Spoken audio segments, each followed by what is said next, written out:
Becky. Welcome to my channel. If you're new, if you're already subscribed to me, hey, I'm so glad you came back to see me today. I have another mom video for you, and I don't know which order they're gonna go in. I think I filmed like 3 or 4 kind of mom related videos today. Actually, I filmed, how many did I film today? I don't know.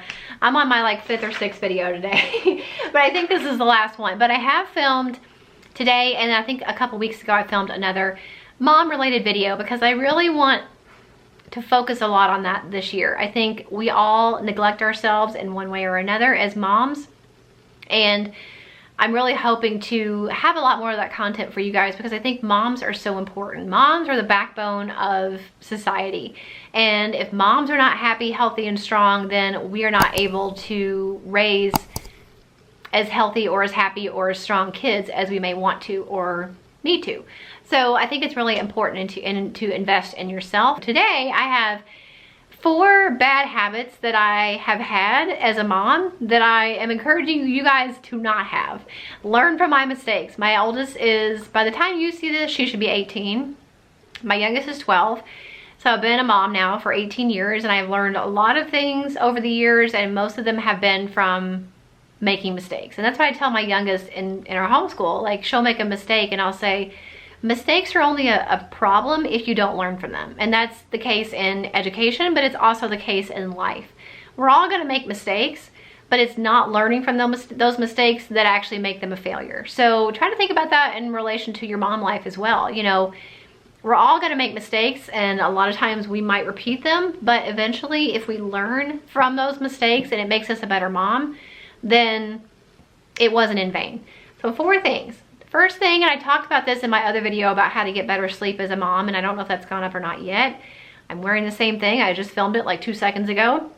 Is not keeping my phone in my room. That has been a huge thing, and that's why it's in that other video about sleep, even though it's also in this video.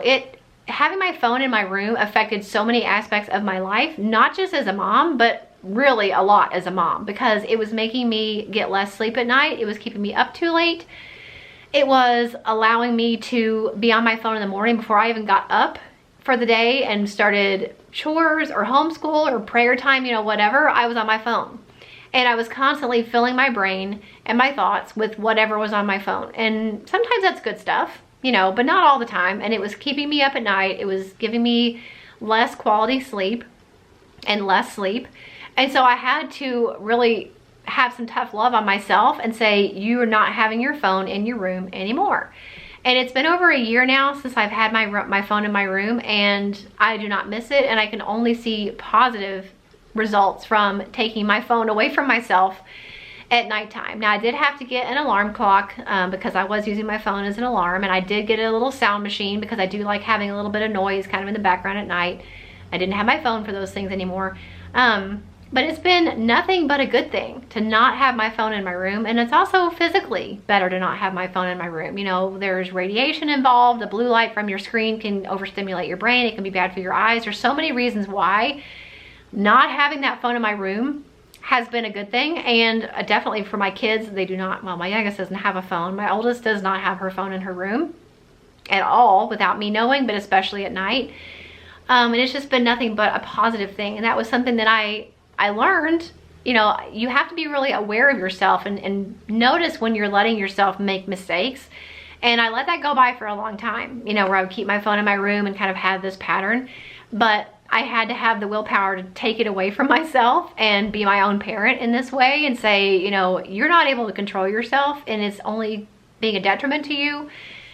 Therefore, the phone needs to stay out of your room. And that's been a huge positive change that I've made that used to be a bad habit that I have now broken, and I highly encourage you guys to break it as well. The second thing that used to be kind of my MO was not making time for myself, my interests, doing really nothing that was just for me, and not exercising. And that really turned for me when I got my YouTube channel. That was something that really added to my life. Challenged me, gave me a creative outlet, gave me a community with you guys, because I don't really have any mom friends in my life. Some of that's by choice, some of it's just by the way that it is. And so you guys are my community, you guys are my friends, and having that channel has been such a blessing for me that gave me something that's my own. It really forced me out of my comfort zone. I've learned so much along the way. Now it's become a, you know, secondary income for my family. So not that you have to have a YouTube channel, but making that time for myself and finding something that I love and finding the time to do it because I love it is something that I encourage you guys to do as well. Also, exercise is hugely important for your physical health, but also your mental health and your health as a mom, because when you are healthy and you have more stamina, you have more energy, all these benefits you're going to get from exercise are going to help you as a mom. And it was something that I wasn't doing. I wasn't making time for. I wasn't making it a priority. I felt like if I'm doing something that's not directly right now involving my kids and helping benefiting them, it's not something I should be doing. And that's not true. It is benefiting them in a trickle-down effect, but it still has a positive effect on them if I'm taking the time to focus energy on my physical and emotional well-being by exercising. But I guess those were all things that I kind of thought I was just gonna, you know, die on this sword of not having time for myself because I'm a mom now and that's what moms are supposed to do.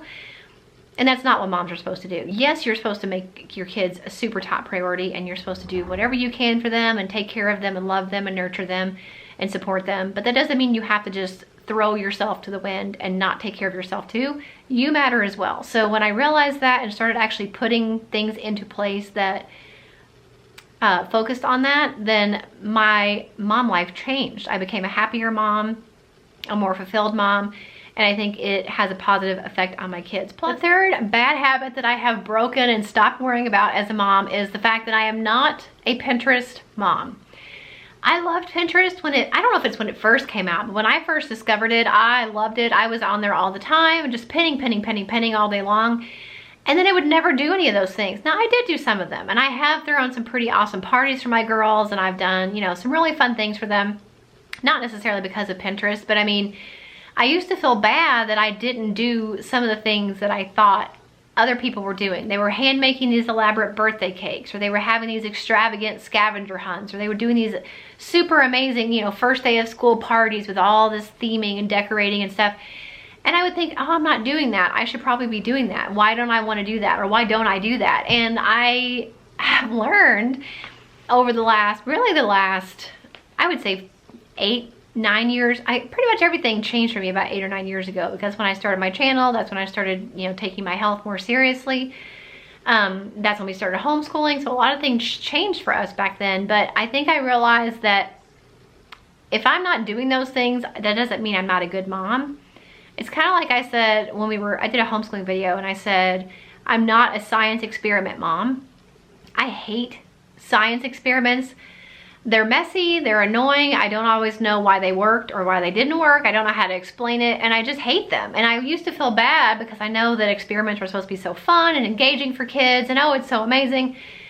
But I hate it and I stopped doing them and I used to feel bad about it, but then I realized that I excel at other things. We do other things that are fun and engaging and, you know, educational. It doesn't have to be an experiment. And it's the same thing with just other mom stuff. You know, you don't have to be a Pinterest mom. You don't have to make Play-Doh from scratch. You don't have to have these elaborate play dates or whatever. I mean, you can. If that's what you like to do and you have the time and the talent and the drive to do those things, by all means, do them.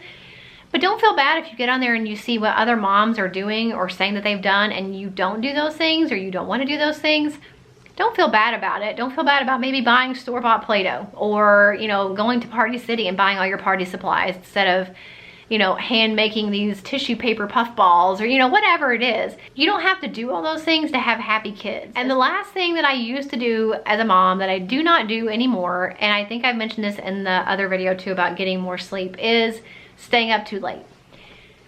Especially when my kids were younger and didn't really do a whole lot on their own during the day, I would get my alone time at night. So I would stay up with my husband because he used to go to bed, well, he still does, but he would go to bed around 11. So I would say, you know, we would put the kids to bed and all that stuff, whatever time they went to bed, and I would hang out with him until he would go to bed. And then I would go and do like book work, or I would clean, or whatever I was doing. I would do that until like 2, 3, 4 in the morning every single night, and then try to get up in the morning, get my oldest ready for school. My youngest would wake up because she was a baby at that point, and it was just not a healthy cycle to be in. And I ended up, you know, having a lot of health problems that cropped up that year. And they may not have been caused by that, but the neurologist did say, he's like, you've got to go to bed at a decent time. Your body and your brain need rest. And so really that changed for me. I mean, it took a long time. It took a lot of effort to reset my body, because even though I wasn't getting enough sleep, it was still my rotation. My natural routine was to still stay up all night, sleep for a few hours, get up with my oldest, then my youngest would get up and I would feed her, but then I would end up having to take a nap in the middle of the day when my oldest was at school at the time, because I couldn't make it through the whole day because I was too tired. And it was just a really bad pattern for my mental health. It was a really bad pattern for my physical health, and I think it made me less productive because I was so tired and, you know, having to have more naps and stuff like that, and just not being as motivated. So even though I know it's tempting to try to get everything done and cram as much time in the day as you can, even though I know it's tempting when you get those, you know, couple hours at night once the kids are in bed to be like, oh, I can do whatever I want now, you do still have to limit yourself. Kind of like I said with the phone, because if you let yourself stay up because you have stuff to do, then you'll never go to bed, ever, because you're always gonna have stuff to do. Either it's stuff you have to do or stuff that you want to do. And then you're not gonna get sleep, and that can really take a toll on your health, and it can really take a toll on how happy you are as a mom. If you are worn out and exhausted and burning the candle at both ends, you have a lot less to give to other people. So those are my 4 bad mom habits that I used to have that I have broken, and I really encourage you guys, if you are not already doing these things, to maybe think about it, because they have made a huge difference in my life personally, and they've made a huge difference in, I think, the type of mom that I am, the amount of energy that I have, the happiness that I have, the fulfillment that I have, the ability to give to my kids more has come as a result of these 4 things. I really hope it was helpful and gave you some things to think about. Let me know in the comments something that you used to do as a mom that you realized was a bad thing and you changed it, or let me know something in the comments that you are still doing that you know is a bad habit, but that you cannot or have not been able to break it just yet. I'd really be interested to know what you guys are finding that are bad habits in your mom life. So if you want to let me know that in the comments, that would be really interesting to read and talk about with you guys. I hope this video was helpful. If it was, make sure you give it a thumbs up. I will also link my parenting mom life playlist for you in the description box. Any video I've made about mom life and parenting is in that playlist, so make sure you check it out. Don't forget to subscribe before you head out, and I'll see you in the next one. Bye.